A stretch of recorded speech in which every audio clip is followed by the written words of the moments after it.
Okay, let's dive right into this. Welcome to a highly provocative explainer where we're going to unpack a fascinating and, honestly, deeply controversial thesis.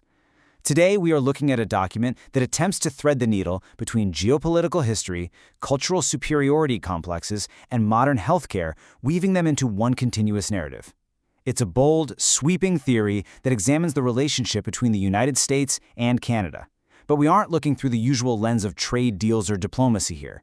Instead, the author frames this relationship entirely around ideological betrayal and the centralization of state power.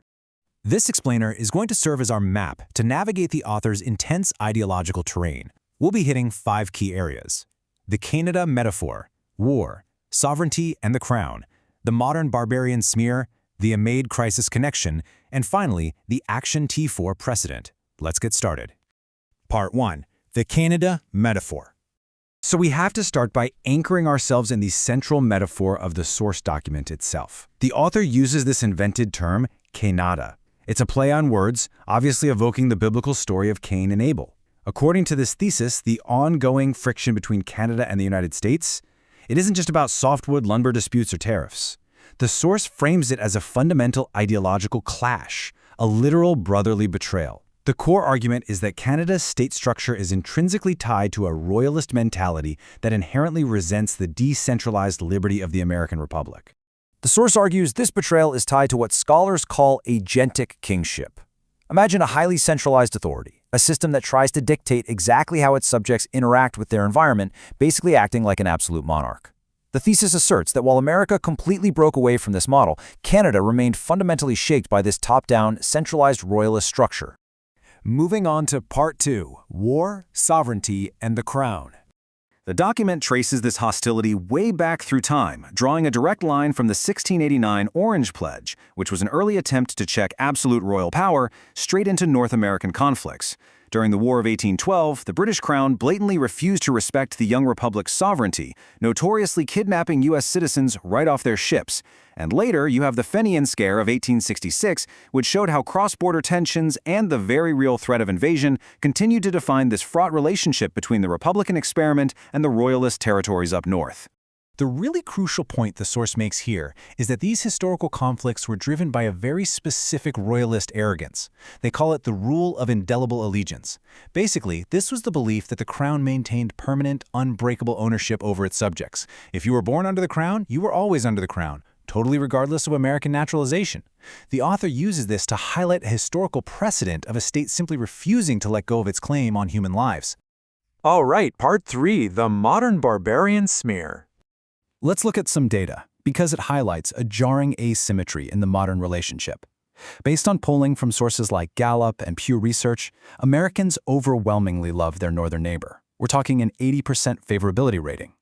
But flip the script to the Canadian side, and Canadian favorability toward the U.S. has plummeted to a historic low of just 33%.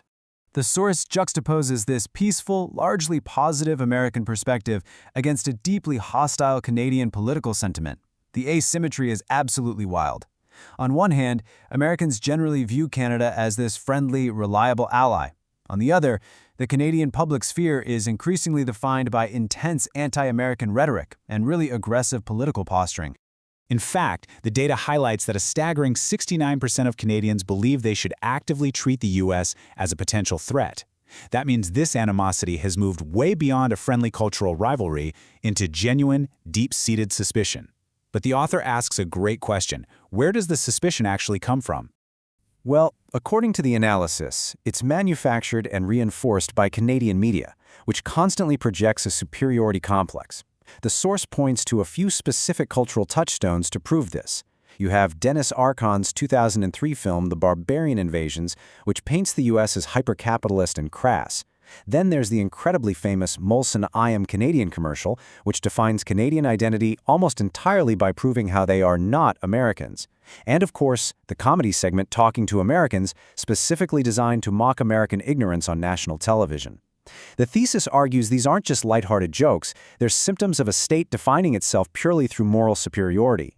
The thesis insists this barbarian rhetoric is actually a classic, calculated political weapon. Historically speaking, highly centralized states smear decentralized, liberty-focused groups as barbarians or savages to delegitimize them.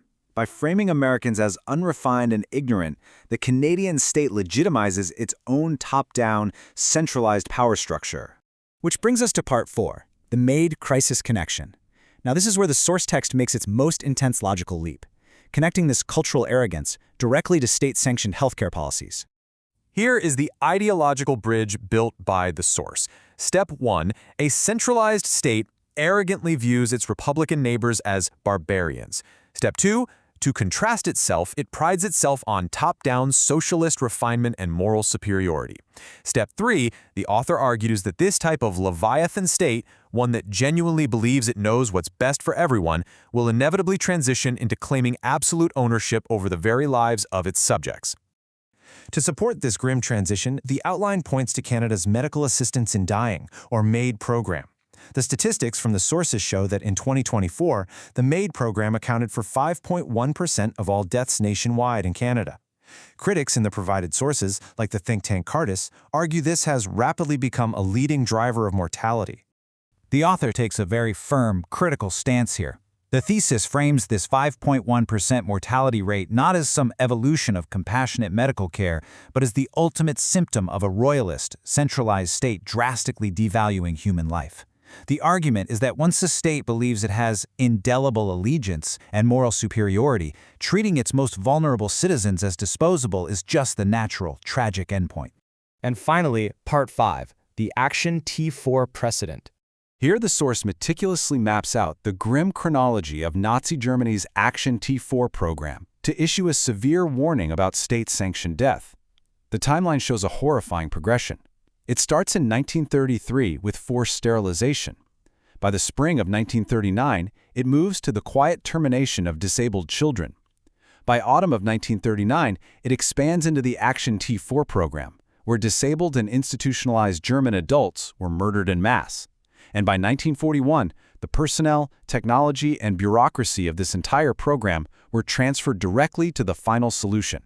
The source explicitly notes that this early Nazi program was justified to the public as a mercy death and as a pragmatic way to save the state money. The final warning drawn from the text is this: normalizing the systemic termination of citizens, even when it's initially hidden behind a mask of medical refinement or societal benefit, inherently builds the actual bureaucratic and technological infrastructure for mass tragedy. And that brings us to the core thesis of this highly controversial document. The author leaves us with a profound, incredibly heavy question to chew on.